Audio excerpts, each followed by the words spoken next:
ஆபத்தார இதாக இருக்குது. இந்த தமிழ்நாட்டில் தான் பாதுகாப்பு இல்லையே, இந்தியாவிலேயே பாதுகாப்பு இல்லையே.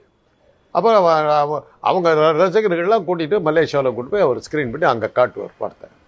அதுக்கு ஏற்பாடு பண்ணார்னு எதிர்பார்க்க. பெரிய பணக்காரர், இந்தியாவுடைய மிகப்பெரிய பணக்காரர் ஒருத்தர்.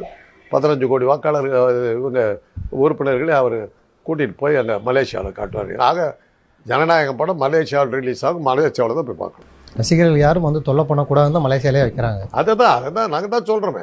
இங்கே ரிலீஸ் பண்ணால் ஆபத்துப்பா, நீ படத்தை அங்கே ரிலீஸ் பண்ணிக்க, இங்கே போடாத. தியேட்டருக்குள்ளார போது கலாட்டா பண்ண மாட்டாங்கன்னு என்ன இருக்கு? உனக்கு தான் இங்கே பாதுகாப்பு இல்லை. இன்னும் சொல்லப்போனால் நீயே மலேசியா போயிடலாம், இங்கே தான் பாதுகாப்பு இல்லையே. உன்னை பொறுத்தவரை இந்த தமிழ்நாடு பாதுகாப்பு இல்லை, போலீஸ் கையாளாகாதவங்க. நீ இங்கே இருக்கிற விட்டு மலேசியா போயிடு. நாங்கள் ஒன்றும் சொல்ல, நீ பயந்துக்கிட்டு போனேன், உங்கள் உயிருக்கு பாதுகாப்பு.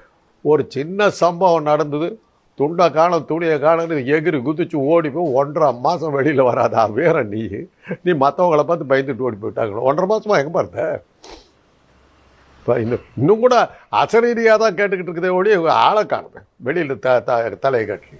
விஜய் ரசிகர்கள் சமூக வலைதளங்களில் ரொம்ப வருத்தமாக இருக்கிறாங்க. தலைவருடைய கடைசி படம் அதனுடைய ஆடியோ லான்ச்சு தமிழ்நாட்டில் இல்லையே, மலேசியா படமே இங்கே ரிலீஸ் ஆகாதுங்க, பாதுகாப்பு இல்லை. விஜய் ரசிகர்கள் தான் வசதியானவங்களாச்சே.